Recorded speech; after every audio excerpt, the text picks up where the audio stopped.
আজ আমি যতগুলো কিচেন টিপস নিয়ে এসেছি সবগুলোই কিন্তু রাবার ব্যান্ড নিয়ে, আর আশা করছি প্রতিটা টিপস তোমাদের খুবই ভালো লাগবে। তবে চলো শুরু করছি আজকের প্রথম টিপস।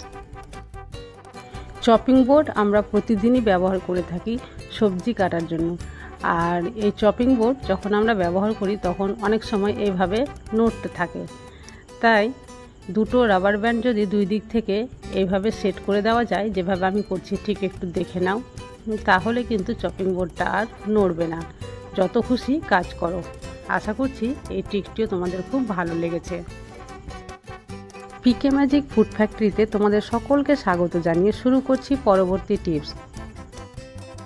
আর হ্যাঁ, একটি লাইক দিয়ে পুরো ভিডিওটি দেখার অনুরোধ করছি, আর যদি টিপসগুলো ভালো লাগে তাহলে প্লিজ চ্যানেলটি সাবস্ক্রাইব করে দিও। অনেক সময় বইয়ের পৃষ্ঠা উল্টাতে খুব অসুবিধে হয়। এইভাবে একটা যদি উল্টায় তাহলে একসঙ্গে দুটো তিনটে জয়েন্ট হয়ে উঠে যায়।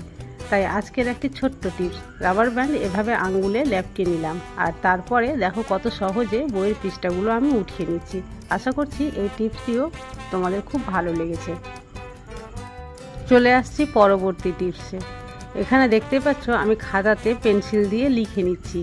অনেক সময় এমন হয় যে বাচ্চারা স্কুলে নিজের রাবার হারিয়ে চলে আসে, আর যখন লিখতে বসে তখন অনেক সময় ভুল করে দেয় আর মিটাবার কিছু থাকে না। তখন কিন্তু এই টিপসটা যদি তোমরা ফলো করো তাহলে খুব সহজেই কিন্তু লেখাটা মিটে যাবে। দেখো আমি একটা রাবার ব্যান্ড আঙ্গুলে এভাবে লেপটে নিয়েছি, আর কত সহজে এখানে ঘষে সম্পূর্ণ লেখা মিটিয়ে দিচ্ছি। আশা করছি এই টিপসটা দেখেও তোমরা অনেক উপকৃত হবে।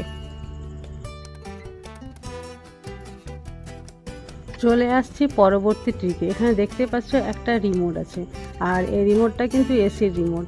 আর যেহেতু এখন প্রচণ্ড গরম করেছে তাই এই রিমোটটার উপরে বেশি প্রেসার। বাচ্চারা কিন্তু এই রিমোট নিয়েই বেশি টানাটানি করে, আর সেটা হাত থেকে পড়ে গেলেই কিন্তু ভেঙে যাওয়ার সম্ভাবনা থাকে। তাই আজকের ট্রিকটা যদি তোমরা ফলো করো তাহলে রিমোট হাত থেকে পড়ে গেলেও কিন্তু অতটা ক্ষয়ক্ষতি হবে না। এই যে একটা রাবার ব্যান্ড নিয়ে দুই দিকে আমি এভাবে পরিয়ে দিচ্ছি, তাহলে যদি হাত থেকে পড়ে তাহলে প্রথমে আঘাতটা কিন্তু রাবার ব্যান্ডে গিয়ে লাগবে। আশা করছি এই ট্রিকটাও তোমাদের খুব ভালো লেগেছে। চলে আসছি পরবর্তী ট্রিকে। এখানে দেখতে পাচ্ছ আমি একটা নেল পলিশের বোতল নিয়ে নিয়েছি। এখানে শুধু নেল পলিশ বলে নয়, যে কোনো বোতলেরই যখন ছিপিটা এঁটে যায় তখন কিন্তু খুলতে খুব অসুবিধা হয়। আর এটা খোলার জন্য কিন্তু একটা ছোট্ট ট্রিক, এই রাবার ব্যান্ডকে সেই ছিপির উপরে আমি এইভাবে সেট করে নেব। 3-4টা প্যাঁচ দিয়ে এইভাবে সেট করে নিচ্ছি, আর তারপরে দেখবে কত সহজে একটু প্রেসার দিলেই কিন্তু ছিপিটা খুলে আসবে। আশা করছি এই ট্রিকটাও তোমাদের খুব ভালো লেগেছে। চলে আসছি পরবর্তী ট্রিকে।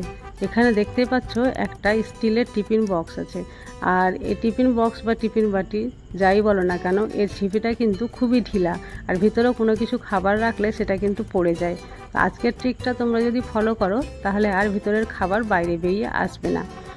এই যে এইভাবে একটা রাবার ব্যান্ড তার মুখে আমি পরিয়ে দিলাম, আর তারপরে এবার ওর মুখে আমি ছিপিটা লাগিয়ে দিব, আর দেখবে কত সহজেই এই কাজটা আমি করে নিচ্ছি। আর এটা লাগানোর পরে ছিপিটা একেবারে টাইট হয়ে যাবে, আর সেটা সহজে বেরিয়েও আসবে না, আর ভিতরের খাবারটাও বাইরে পড়বে না। আশা করছি এই ট্রিকটিও তোমাদের খুবই কাজে আসবে। চলে আসছি পরবর্তী ট্রিকে। এখানে দেখতে পাচ্ছ একটা বাটিতে আমি ছোট চামচ রাখার চেষ্টা করছি, কিন্তু চামচটা সরাসরি গড়িয়ে চলে যাচ্ছে ভেতরে। অনেক সময় বাচ্চাদের জন্য কোনো কিছু এখানে লিকুইড খাবার রাখলে আর চামচ যদি উপরে দাঁড় করিয়ে রাখি, চামচটা কিন্তু ছোট হয়ে গেলে এই বাটির মধ্যে চলে যায়, আর বের করতে কিন্তু খুব অসুবিধা হয়। তাই আজকের ট্রিকটা তোমরা যদি ফলো করো তাহলে চামচ যতই ছোট হোক না কেন বাটির মধ্যে চলে যাবে না। এই যে এইভাবে রাবার ব্যান্ড পিছন দিকে আমি 3-4টা প্যাঁচ দিয়ে বেঁধে দিলাম, আর তারপরে দেখতে পাচ্ছ কত সহজে চামচ দাঁড়িয়ে থেকে গেল। আশা করছি এই ট্রিকটিও তোমাদের খুব ভালো লেগেছে। চলে আসছি পরবর্তী ট্রিকে। এই ধরনের জিন্সের প্যান্ট প্রতিটা বাড়িতে কারো না কারো হবেই, আর যখন প্যান্টের এই চেনটা ঢিলা হয়ে যায় তখন খুব সমস্যা হয়। তো আজকের ট্রিকটা যদি তোমরা ফলো করো তাহলে এই চেন ঢিলার সমস্যা আর থাকবে না। একটা রাবার ব্যান্ড নিয়ে চেনের মধ্যেখানে এইভাবে ভরে নিতে হবে, আর সেই রাবার ব্যান্ডটাকে সেট করে দিতে হবে প্যান্টের বোতামে। তাহলে আর বারে বারে চেনটা খুলে যাবে না। আশা করছি এই ট্রিকটিও তোমাদের খুবই ভালো লেগেছে। পিকে ম্যাজিক ফুড ফ্যাক্টরিকে তোমরা যদি ইনস্টাগ্রামে ফলো করতে চাও তাহলে ডেসক্রিপশানে লিঙ্ক দেওয়া রয়েছে, সেখানে গিয়ে অবশ্যই ফলো করতে পারো। চলে আসছি পরবর্তী ট্রিকে।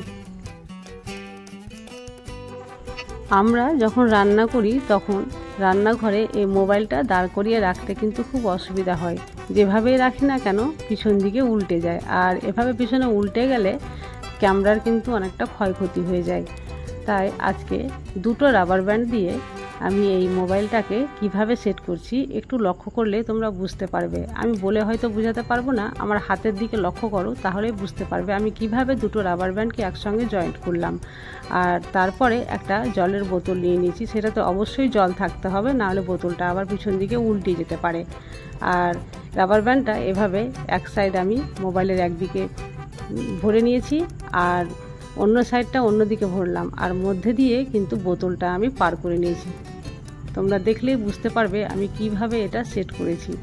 আশা করছি এই ট্রিকটিও তোমাদের খুবই ভালো লেগেছে। চলে আসছি পরবর্তী ট্রিকে। আমরা যখন বাড়ি থেকে বাইরে ঘুরতে যাই তখন আমরা সবসময় চেষ্টা করি আমাদের ব্যাগে খুব অল্প জায়গার মধ্যে আমরা অনেকগুলো জামা কাপড় সেট করে নিতে পারি। তার জন্য আজকে একটি ছোট্ট ট্রিক। এই টি শার্টটা আমি এইভাবে রোল করে ছোট করে নিলাম, আর দু সাইডে দুটো রাবার ব্যান্ড দিয়ে আমি আরও ছোট করে নিলাম সাইজে। এইভাবে টি শার্টগুলো যদি একটা একটা করে সবগুলোকে আমি রোল করে নিই তাহলে খুব অল্প জায়গাতে অনেকগুলো জামা আমি সেট করতে পারবো। আশা করছি এই ট্রিকটাও তোমাদের খুবই উপকারে আসবে। চলে আসছি পরবর্তী ট্রিকে। আমরা যখন প্রেসার কুকারে রান্না করি তখন যদি প্রেসার কুকারের রাবারটা ঢিলা হয়ে যায় তখন রান্না কিন্তু ঠিকঠাকভাবে হয় না। গ্যাস অনেকটাই পুড়ে কিন্তু ভেতরে যা থাকে কোনো কিছু সেদ্ধ হয় না, সব বাষ্প বেরিয়ে যায়। তার জন্য আজকে একটা ছোট্ট ট্রিক, যদিও এই ট্রিকটি পার্মানেন্ট সলিউশন নয়, তবুও কাজ চলার মতো হয়ে যাবে। এই যে একটা রাবার ব্যান্ড নিয়ে আমি এইভাবে সেট করে নিলাম, তারপরে যদি প্রেসার কুকারে রাবারটা এইভাবে দেওয়া যায় তাহলে অনেকটাই টাইট হয়ে যায়। আশা করছি এই ট্রিকটিও তোমাদের খুব উপকারে আসবে। চলে আসছি পরবর্তী ট্রিকে। এখানে দেখতেই পাচ্ছ একটা জুসের বোতল রয়েছে, আর এক হাতে আমি নিয়ে নিয়েছি একটা পাইপ। তবে বোতল চাইতে পাইপটা এতটাই ছোট, যদি হাত থেকে ছুটে যায় তাহলে কিন্তু ভিতরে ঢুকে যাবে। তো আজকের ট্রিকটা যদি তোমরা ফলো করো তাহলে এই অসুবিধা আর হবে না, পাইপ ছোট থাকলেও বোতলের মধ্যে আর ঢুকে যাবে না। এইভাবে একটা রাবার ব্যান্ড নিয়ে বোতলের মুখে দুইবার প্যাঁচ দিয়ে দিয়েছি, তারপরে একটা ছোট্ট প্যাঁচ তৈরি করেছি যার মধ্যে এই পাইপটা আমি আটকে দেব। আর দেখবে কত সহজে পাইপটা বোতলের মধ্যে আটকে থাকবে, ভিতরে ঢুকে যাবে না। আশা করছি এই ট্রিকটিও তোমাদের খুব উপকারে আসবে। টিপসগুলো যদি তোমাদের ভালো লেগে থাকে তাহলে লাইক, কমেন্ট, শেয়ার ও সাবস্ক্রাইব অবশ্যই করে দিও। আজ তাহলে এই পর্যন্ত, কাল আবার দেখা হবে অন্য কোনো ভিডিওতে।